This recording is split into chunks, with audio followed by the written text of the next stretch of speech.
जय हिंद दोस्तों, मैं नवीन शर्मा आप सभी का स्वागत करता हूं। आशा करता हूं आप सब एकदम अच्छे हैं, एकदम बेहतरीन हैं। एक बार सारे प्यारे दोस्त बताएंगे आप सब कैसे हैं। उम्मीद करेंगे एकदम अच्छे होंगे, एकदम बेहतरीन होंगे साथी। और दोस्त, हम लोग पहुंच चुके हैं आपका 13वीं क्लास पर 7 कक्षाएं और बाकी हैं। एक बार थम्स अप करके बताना कि जो साथी इस कक्षा से लेट जुड़े होंगे कि आप पिछली कक्षाओं को कर रहे हैं। उम्मीद करूंगा कि आप हर एक क्लास को साथी, अगर कुछ लोग पहले पढ़ के पिछले प्रैक्टिस प्रैक्टिस ऐड करना चाहते हैं, पिछले क्वेश्चन के संग्रह को करना चाहते हैं, तो जरूर करके जाएं। बिगर इस प्रैक्टिस सेट को करे भाई ना जाए। आप देखना, 1 घंटे का एक चैप्टर तैयार करने का जो हमने 20 घंटे दिए हैं, शायद 20 से भी कम ही घंटे देंगे हम ओवरऑल। देखना, ये 20 से कम 20 घंटे भी मान लीजिए, ये आपके एग्जाम में आपके स्कोर को कितना बढ़ाएंगे साथी। आज हम एक टॉपिक करने जा रहे हैं जिसका नाम है अलंकार। और साथ ही अलंकार के बारे में मैं तुम्हें एक बात बताऊं, हम लोग बेसिक चीजें तो जानेंगे ही, लेकिन अलंकार के जो आज मैंने यहाँ पर 37 क्वेश्चन लिए हैं, अगर आप अलंकार का बिल्कुल बेसिक ज्ञान भी नहीं रखते हैं और इन 37 प्रश्नों के अलंकारों को, तो मैंने वो अलंकार इसमें लिए हैं जो अक्सर परीक्षाओं में बार बार पूछे जाते हैं, बार बार रिपीट होते हैं।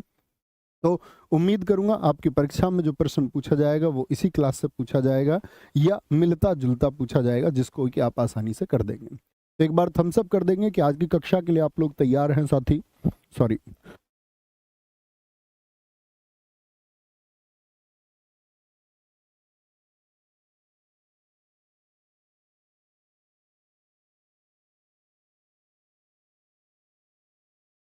कि आप सब तैयार होंगे साथी, और शुरू करते हैं आज की क्लास को। ठीक है, बहुत ध्यान देना।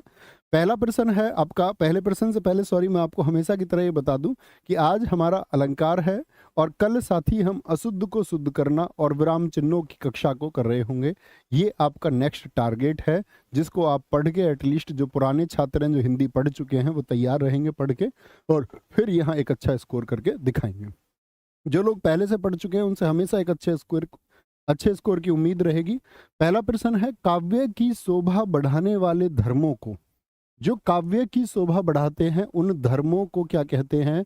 उन धर्मों को अलंकार कहते हैं। ठीक है, इस उक्ति में, इस वाक्य में जो ये धर्म शब्द है, इस धर्म शब्द का क्या अर्थ है? क्या यहाँ मजहब की बात की गई है?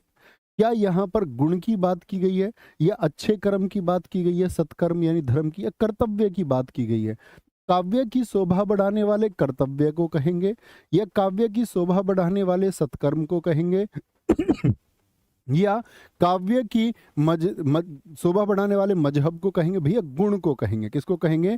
भैया गुण को कहेंगे। एक परिभाषा तो ये याद रख लेनी है कि काव्य की शोभा बढ़ाने वाले गुण को हम अलंकार कहते हैं। दूसरी बात, अलंकारों की महत्ता के संबंध में इनमें से कौन सा कथन है जो सही नहीं है? अलंकारों के महत्व पर, अलंकारों से काव्य सौंदर्य में वृद्धि होती है, अलंकारों के बिना काव्य रचना संभव नहीं है, अलंकार काव्य जो होता है वो सौंदर्य उत्पन्न करते हैं। अलंकार क्या? काव्य सौंदर्य उत्पन्न करते हैं आपका। और अलंकारों से काव्य में रोचकता और प्रभ विष्णुता आती है। कौन सा कथन सही नहीं है?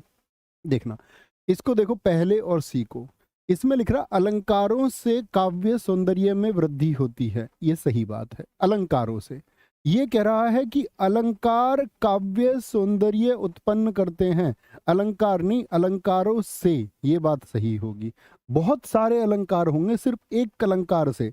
यहाँ क्या अकेले अलंकार की बात की गई है? एक अलंकार की बात की गई है। कह रहा है अलंकार काव्य सौंदर्य उत्पन्न करते हैं, तो अकेला क्या ज्यादा जगह इस्तेमाल हो जाएगा? क्या बहुवचन के रूप में इस्तेमाल हो जाएगा? तो आप कहेंगे अलंकार काव्य सौंदर्य उत्पन्न करते हैं। ये बात क्या है? गलत है। अलंकारों से उत्पन्न होता है, ये बात सही है। क्या बोलेंगे?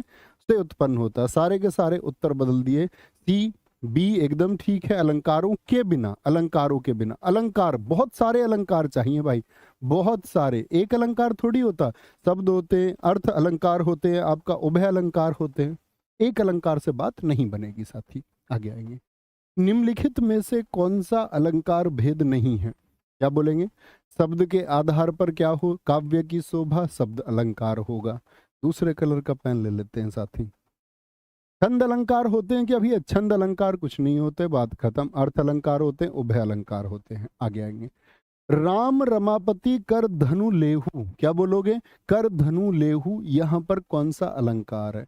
यमक है, श्लेष है, अनुप्रास है या फिर वक्रोक्ति होगा? भाई राम रमापति कर धनु लेहू, तो राम रमापति यहाँ पर क्या आती है? रे वर्ण की आवृत्ति होती है। और अगर एक ही वर्ण दो बार आए तो कौन सा अनुप्रास होता है? कौन सा अनुप्रास साथी होता है?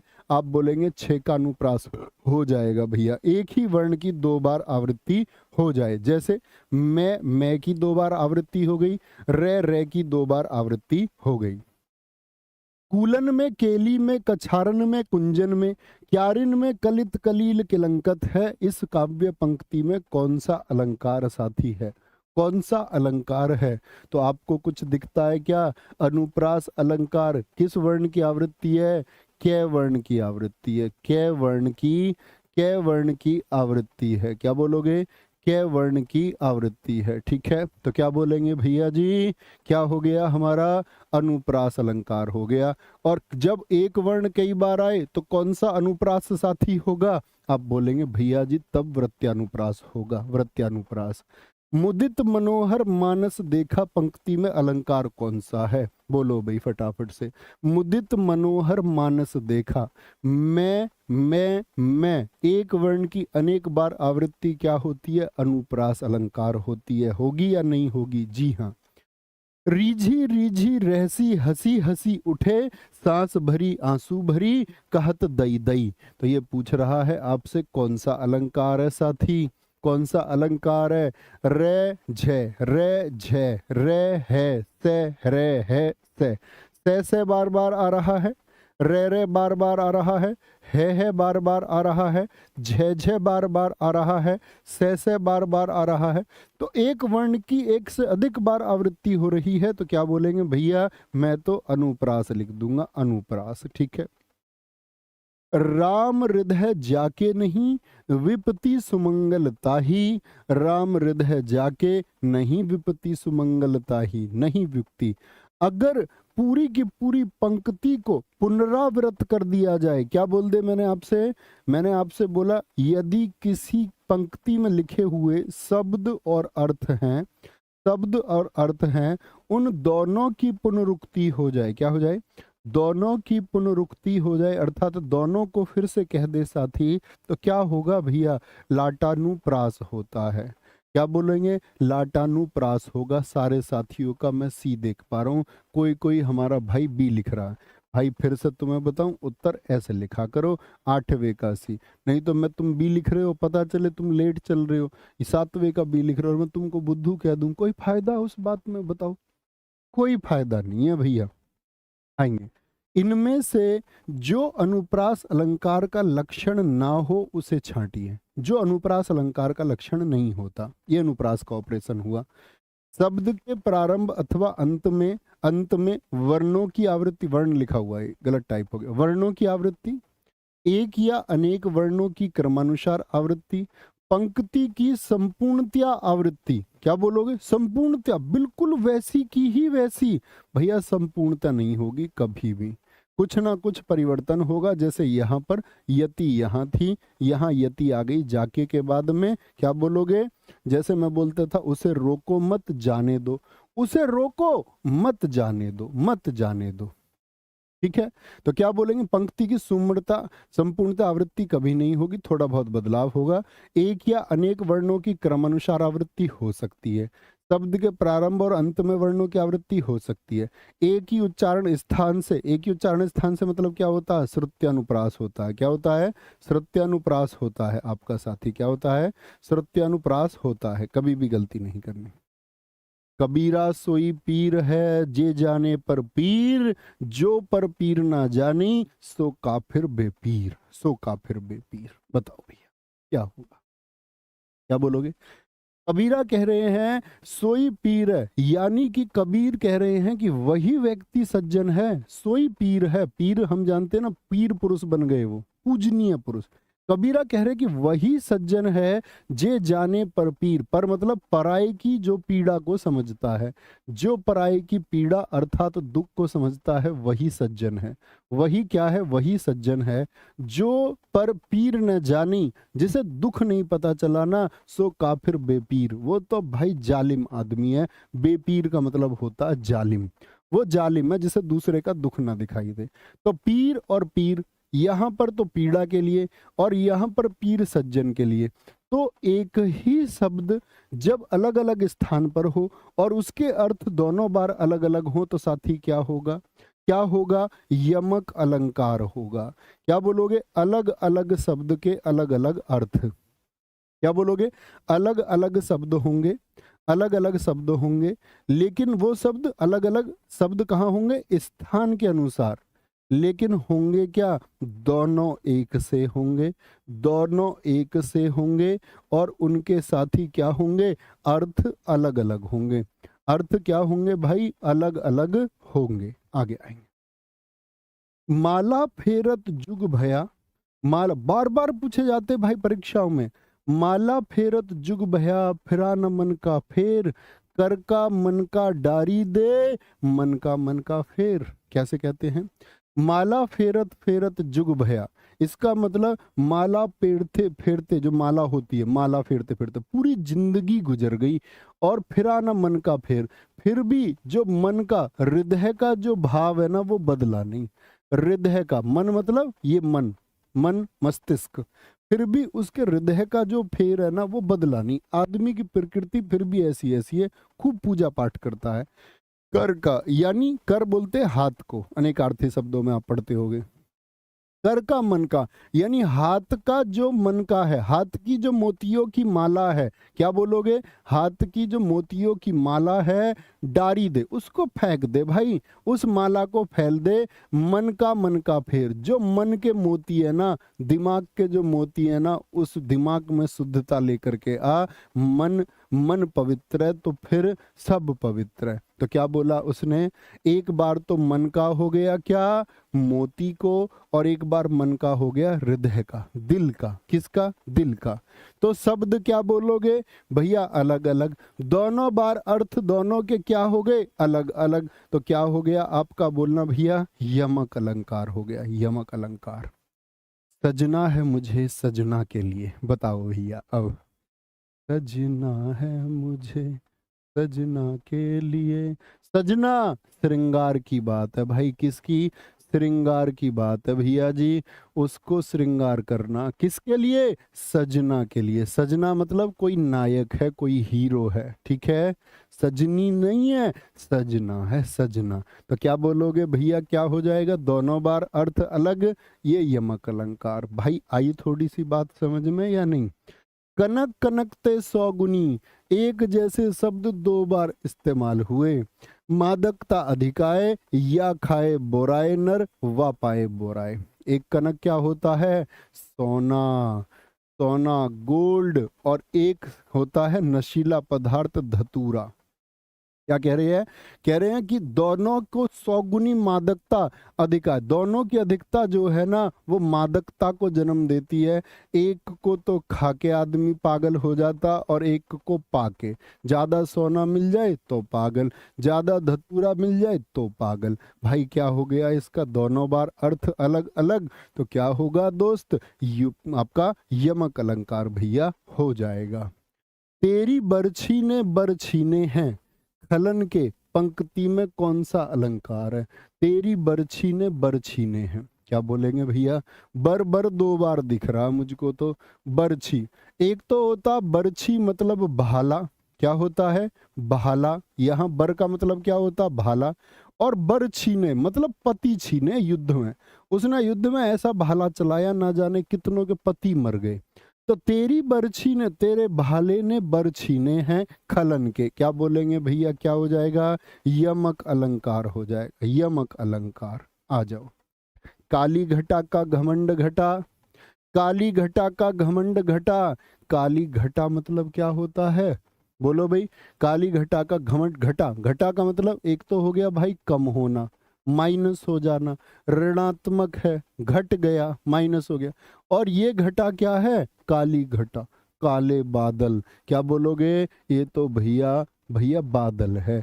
तो काली बदरिया का घमंड घटा। तो घटा एक बार बादल और एक बार घटा कम होना, यमक अलंकार।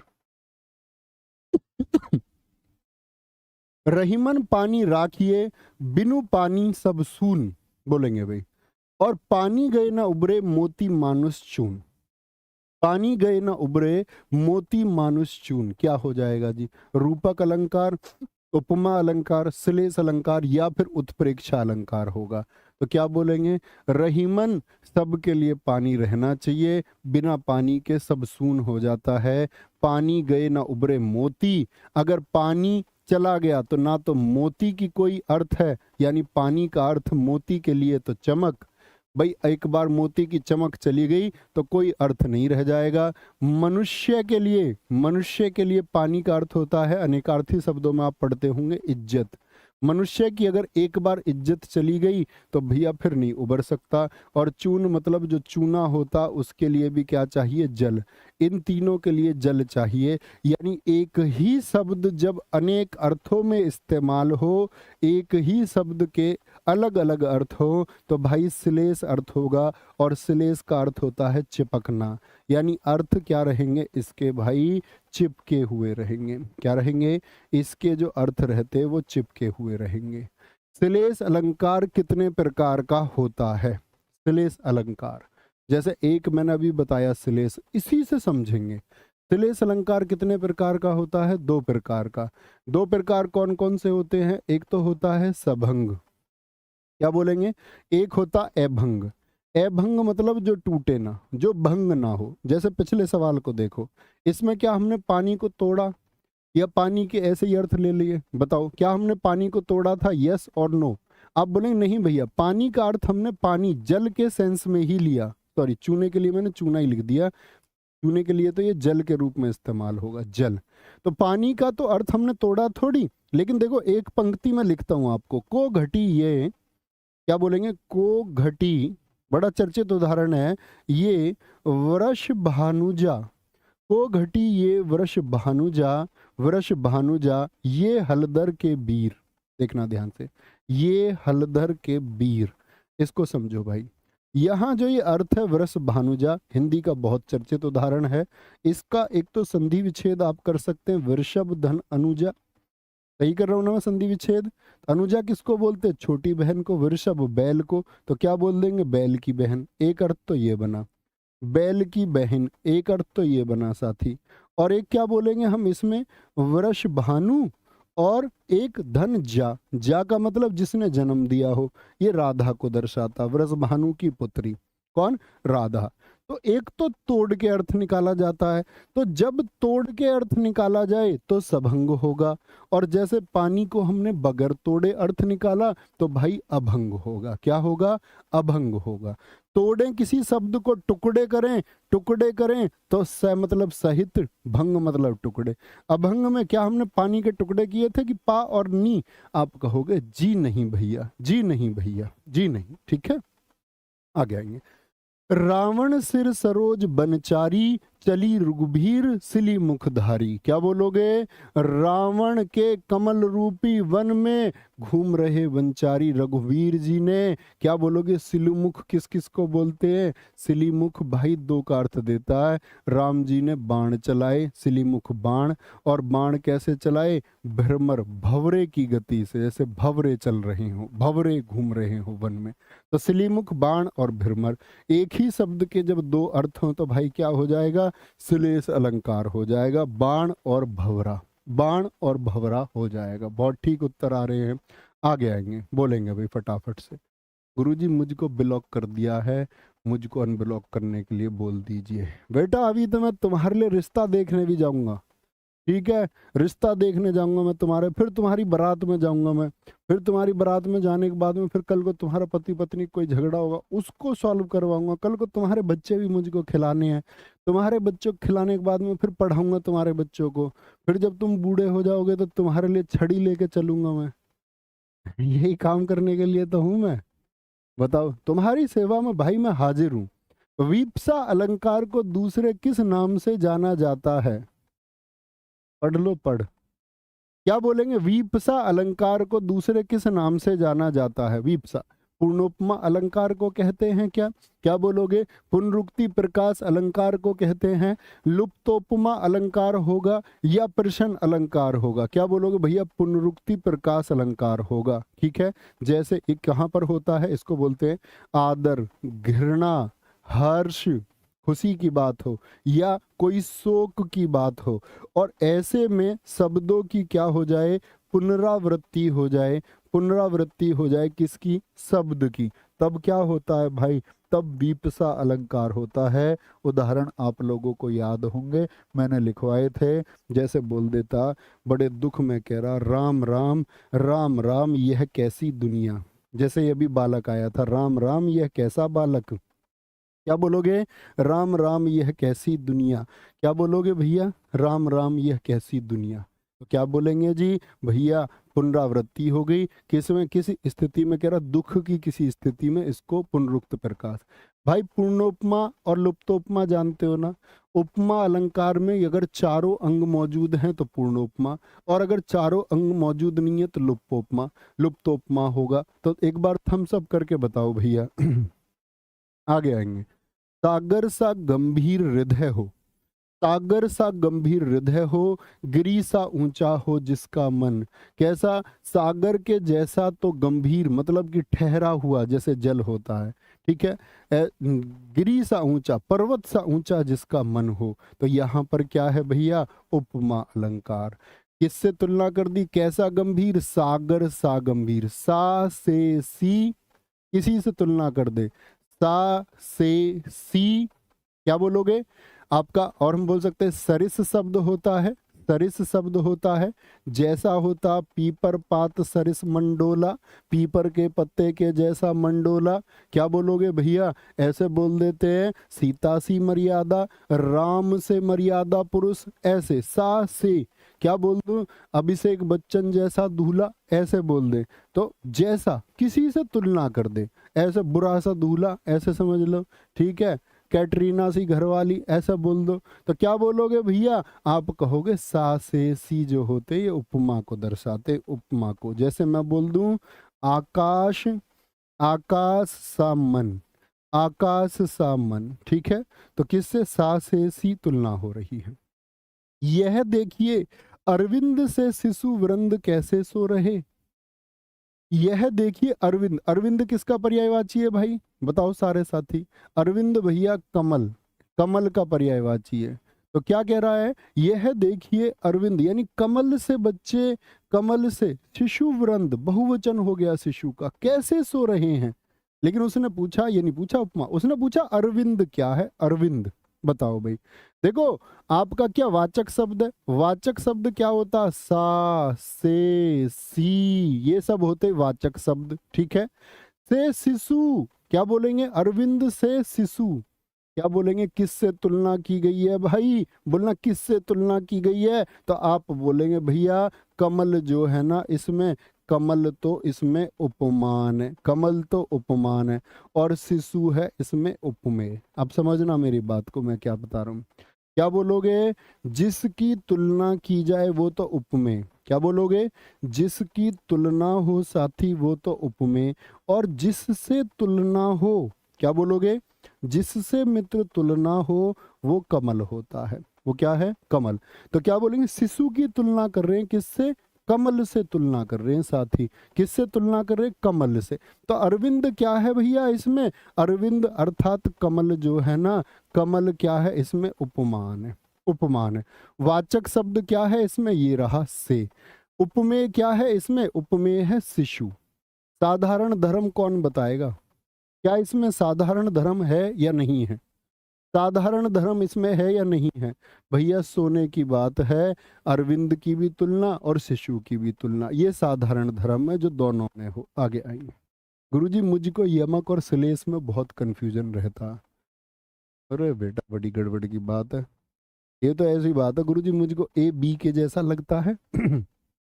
बेटा इसमें तो कंफ्यूजन होना ही नहीं चाहिए कोई भी। वहां अलग अलग शब्द होंगे, श्लेष में अलग अलग शब्द एक जैसे होंगे ही नहीं। श्लेष की तो बात ही खत्म। श्लेष में एक जैसे दो शब्द कभी नहीं आएंगे। बोलो, इसमें कहीं कंफ्यूजन है? इतनी आसान सी बात, ये तो भाई बेमतलब की बात हुई। जलता है यह जीवन पतंग, इसमें उपमेय कौन है? उपमेय मतलब जिसकी जिसकी मैंने क्या बताया आपको अभी उपमेय में, कि भैया जिसकी तुलना हो। तो किसकी तुलना हो रही है? जीवन की तुलना हो रही है पतंग से। किससे? पतंग से। तो जीवन क्या है? इसमें उपमेय है। जीवन क्या है? उपमेय है। अलंकार बता सकते हो जिसमें उपमेय और उपमान को एक कर दिया गया हो? उपमान है इसमें पतंग, जीवन है इसमें उपमेय, जिसकी तुलना हो। जलता है यह जीवन पतंग, जीवन सा, क्या बोलोगे? पतंग सा जीवन है और जलता है जीवन। तो जीवन के बारे में बात चल रही, किससे? पतंग, उपमान हो गया। मुझे बताओ क्या इसमें आप अलंकार बता सकते हैं? कुछ साथी उपमा बता रहे हैं, उपमा। रूपक वाले सारे सही हैं भाई, रूपक जिसने लिखा एकदम से ठीक लिखा। उपमेय पर उपमान का अभेद आरोप, अभेद आरोप, इसका मतलब क्या होता है? जैसे मैं आपसे बोल दूं, चरण कमल, चरण कमल बंदो हरि राई, क्या बोलूं? चरण कमल बंदो हरि राई, पढ़ा है ये? बहुत पढ़ा होगा। तो चरण से कमल बोलूं या कमल से चरण बोलूं? एक तो बोलूं, लेकिन मैं कुछ नहीं कह रहा, मैंने दोनों को एक कर दिया। उपमेय और उपमान को एक कर दिया। क्या कर दिया साथी? उपमेय उपमान को कर दिया मैंने दोस्त एक। और इसीलिए क्या हो गए? अंतर रहा क्या कोई? नहीं जी, ए माने नहीं, भेद, कोई अंतर ही ना रहा। और जब कोई अंतर नहीं रहा साथी, तो क्या हो जाएगा? रूपक अलंकार हो जाएगा। चमचमात चंचल नयन, बीच घूंघट पर झीन, मानहु सुर सरिता विमल जल उद्दात युगमीन। इन पंक्ति में भाई साहब कौन सा अलंकार है? बता दो जी। क्या बोलोगे? मैंने आपको एक बात बताई, उत्प्रेक्षा जो अलंकार होता है साथी, उत्प्रेक्षा अलंकार की पहचान क्या है? मानो मनहु, क्या बोलोगे? मानो मनहु, मनहु, मानहु। ऐसे ही आपका जानो, क्या बोलोगे? जानो, जनहु, जनहु, जनू भी होता है, जनू भी होता है और जानहु भी होता है। तो क्या बोलेंगे? मानो या जानो जैसे शब्द आए तो ये क्या दर्शाते हैं? ये दर्शाते उत्प्रेक्षा अलंकार को। उत्प्रेक्षा अलंकार को परिभाषा क्या होती है? परिभाषा होती है उपमेय में, उपमेय में उपमान की संभावना, उपमेय में उपमान की संभावना जहां पर हो। और पहचान सिर्फ इतनी, तुम हिंदी के काव्य के कवि नहीं हो, कभी काव्य को समझने लग जाओ पूरा जीवन चला जाएगा, ठीक है ना? तो उतनी बुद्धि नहीं लगानी है साथी, उसका नुकसान होगा। पता चले काव्य को समझने निकल लिए, कितनी पंक्तियां याद कर लोगे काव्य की?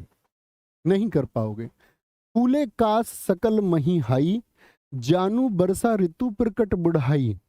फूले कास सकल मही हाई, जनू, जनू देखते ही मैं क्या बोलूंगा? जानो जनहू, मानो मनहू। ये किसकी पहचान है भाई? उत्प्रेक्षा अलंकार की भैया जी, उत्प्रेक्षा अलंकार की पहचान है। अगले पर आ जाओ। सम सुबरम सुखम आकर सुखद न थोर, सिय अंग सखी कोमल कनक कठोर। क्या बोलेंगे? सिय, सीता के अंगों को क्या बोलेंगे? कोमल बताया गया है, ठीक है? अंग को कोमल बताया गया है और सोने को कठोर बताया गया। कनक, कनक कठोर, उसको कठोर बताया गया। तो क्या बोलेंगे इसमें? कौन सा हो जाएगा? व्यतिरेक। क्या बोलोगे भैया? जब उपमेय को, उपमेय को अधिक ऊंचा कर दिया जाए, यानी मैंने आपको एक बात बताई थी, यदि छोटी वस्तु को बड़ा दिखाया जाए, छोटी वस्तु को बड़ा, तो सीए के अंगों को कोमल दिखा दिया, जबकि कोमल तो अन्य चीज होंगी। क्या बोलेंगे आपसे?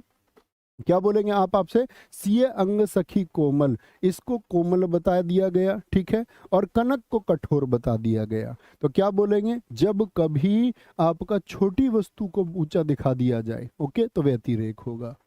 चंद के भ्रम होत मोद है कुमुदनी को, चंद्रमा का भ्रम हो रहा है किसको देखकर? मोद है कुमुदनी को।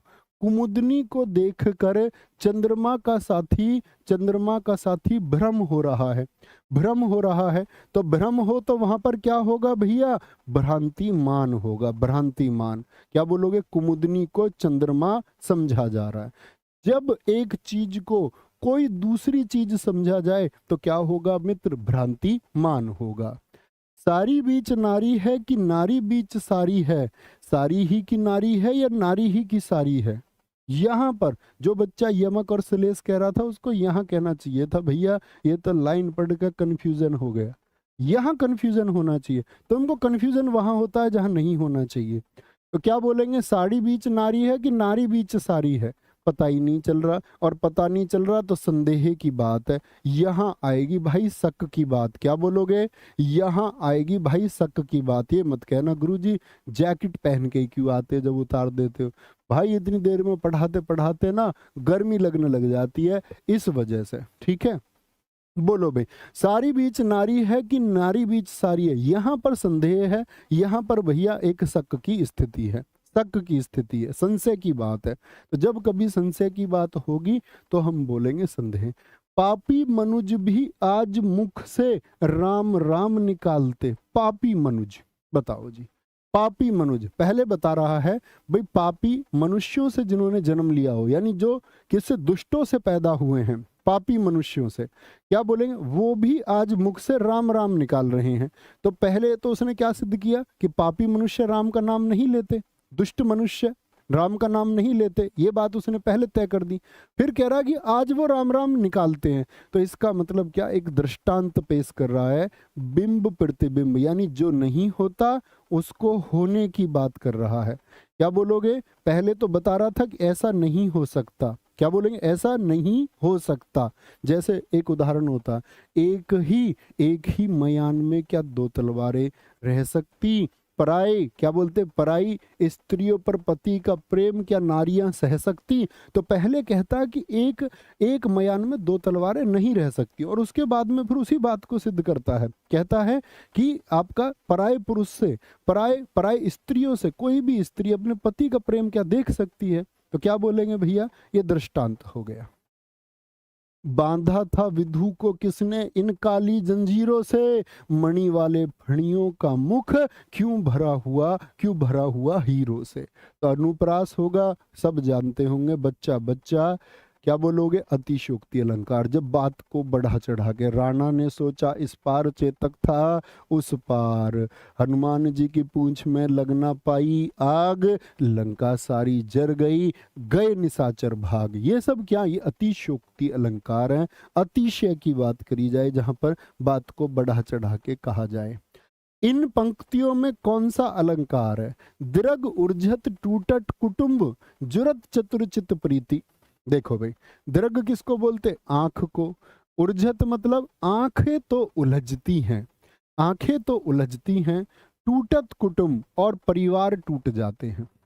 आंखें तो साथी क्या उलझती है, पर परिवार टूट जाते हैं। जुरत चतुरचित, चतुर प्रेमियों के चित्त अर्थात दिल तो मिल जाते हैं। पड़ती गांठ दुर्जन, दुर्जन के दिलों में तो गांठ पड़ जाती है, उन्हीं को बुरा लगेगा जो दुर्जन है कि ये दिल कैसे जुड़ गए, ये दई नई रीति, यह नई रीति है। तो इसका लेना देना कोई नहीं, इसको बोलते असंगति अलंकार। क्या इसका इस बात से लेना देना कोई नहीं था, किसी के जुड़ने से किसी का गलत प्रभाव थोड़ी पड़ना चाहिए, खुशी होनी चाहिए किसी को कि भाई लोग जुड़े हैं। लेकिन क्या बोलेंगे, असंगति की बात है। तू रूप है किरण में सौंदर्य है सुमन में, तू रूप है किरण में सौंदर्य है सुमन में। किसके बारे में, किसी के बारे में बता रहा है भाई, तू किरण में रूप है सुमन में सौंदर्य, उल्लेख कर रहा है, उल्लेख। क्या बोलोगे, इसको बोलते हैं जब किसी की व्याख्या करे, किसी के बारे में बताए। क्या बोलेंगे भाई फटाफट से, तो आप कहेंगे, आप कहोगे भैया वो उल्लेख है, उल्लेख। ठीक है, आगे आएंगे। बिनु पद चलई सुनई बिनु काना, बिनु पद चलई सुनई बिनु काना, कर बिनु करम करई विधि नाना।